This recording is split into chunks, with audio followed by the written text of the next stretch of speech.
అంబేద్కర్ కోనసీమ జిల్లా శివకోడులో deputy CM Pawan Kalyan పర్యటించారు. పల్లె పండుగ 2.0 ప్రారంభోత్సవంలో పాల్గొన్నారు. ఎన్డీఏ ప్రభుత్వంలో రోడ్లు బాగు చేసేందుకు ప్రాధాన్యమిస్తున్నామని పవన్ తెలిపారు. పల్లె పండుగ 2.0 పనులు 6,000 కోట్ల రూపాయలతో ప్రారంభిస్తున్నామన్నారు. దేశం బాగుపడాలంటే పథకాలతో పాటు అభివృద్ధి చాలా అవసరమన్నారు. కేవలం పథకాలు మాత్రమే నమ్ముకుంటే అభివృద్ధి కుంటుపడుతుందన్నారు. సంక్షేమ పథకాలు అవసరం లేని పరిస్థితులు రావాలన్నారు. ఇక భవిష్యత్ తరాల కోసమే తన రాజకీయాల్లోకి వచ్చారని తెలిపారు. సినిమా తనకు జీవనాధారమని, రాజకీయం తన బాధ్యతని చెప్పారు. తన దృష్టంతా సమాజ అభివృద్ధిపైనే ఉందని పవన్ తెలిపారు. వెల్ఫేర్ స్కీమ్స్ ఉండాలి, పథకాలు ఉండాలి, ఉచిత పథకాలు ఉండాలి, వాటితో పాటు అభివృద్ధి కూడా ఉండాలి. కేవలం పథకాలనే నమ్మి, కేవలం ఉచిత పథకాలనే నమ్మి, కేవలం వెల్ఫేర్ స్కీమ్స్నే నమ్మి ముందుకెళ్తే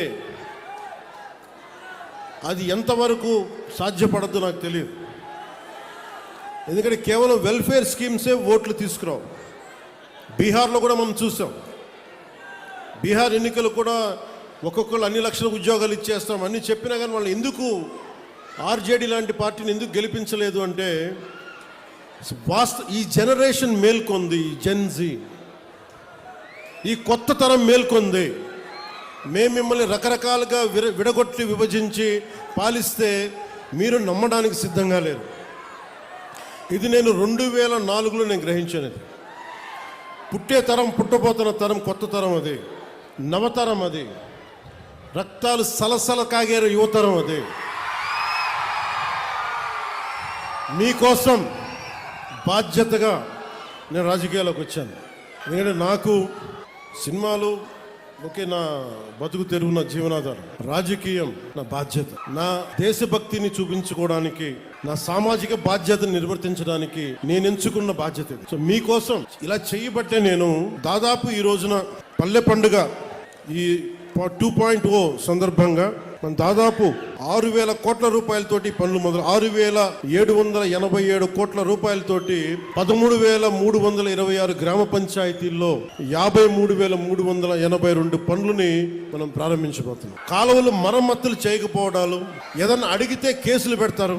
ఇలాంటి భయానకం వాతావరణం నుంచి ఈ రోజున హక్కుగా కోనసీమ జిల్లా మినీ గూడ్స్ యూనియన్ డ్రైవర్లతో సహా మీరు వచ్చి మాకు ఈ సమస్యను చెప్పుకోగలుగుతున్నారు.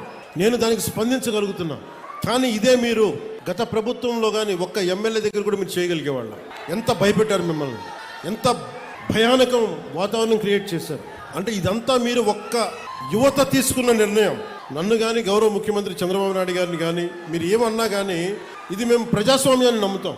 మీకోసం ఒక మాట విని మీరు ఒక చిన్న పిటిషన్ ఇస్తే మేము తీసుకొని మేము దాన్ని సరిదిద్దడానికి ప్రయత్నం చేస్తూ ఉన్నాం.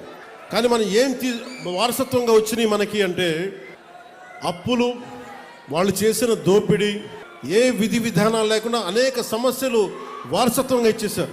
నేను ఇక్కడ మనకు కనిపిస్తున్న కోనసీమ కొబ్బరి సీమ, ఇది ఒక కొబ్బరి చెట్టు మనకి ఫలం ఇవ్వాలి అంటే కనీసం 8 నుంచి 10 సంవత్సరాలు పడుతుంది. పూర్తి స్థాయిలో దాని ఫలితం చూడాలంటే కనీసం 15 సంవత్సరాలు పడుతుంది. నేను ఈ రోజున మిమ్మల్ని అడిగేది ఎలక్షన్ ముందు అడగట్లేదు, ఇప్పుడే అడుగుతున్నాను. వచ్చే 15 సంవత్సరాలు ఈ కూటమి ప్రభుత్వానికి మీరు అండగా ఉండాలి. ఒక కొబ్బరి చెట్టుకి మీరు ఎంత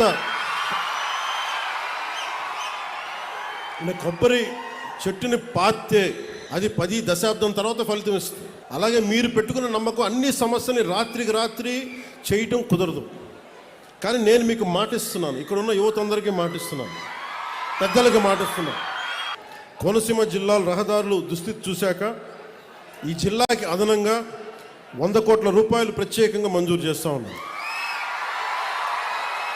కాకపోతే వేసిన రోడ్ల మీద మీరు బైకుల్లో ఫాస్ట్గా వెళ్ళకండి, జాగ్రత్తగా ఇంటికి వెళ్ళండి.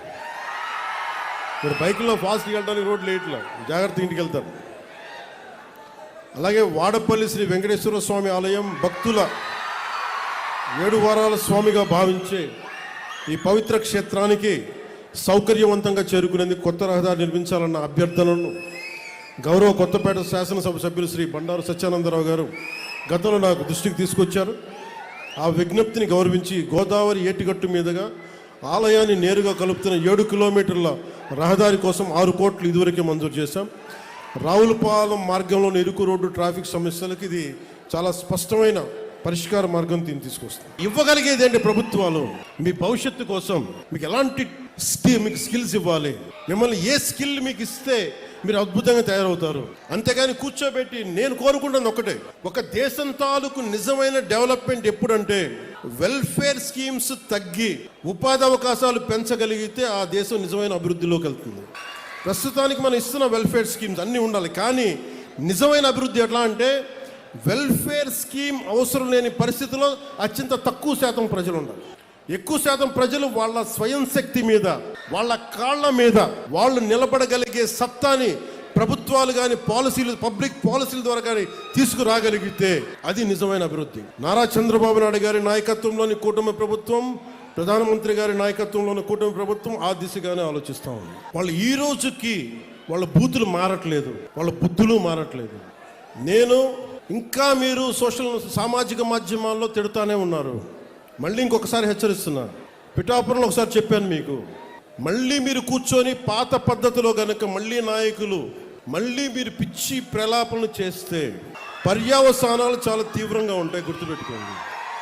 మిమ్మల్ని మీరు కానీ మీ నాయకులు కానీ మీరు ఒక క్రమబద్ధంగా ఒక పద్ధతిలో మమ్మల్ని విమర్శిస్తే తప్పులను మేము సరిదిద్దుకుంటాం, వివరణిస్తాం.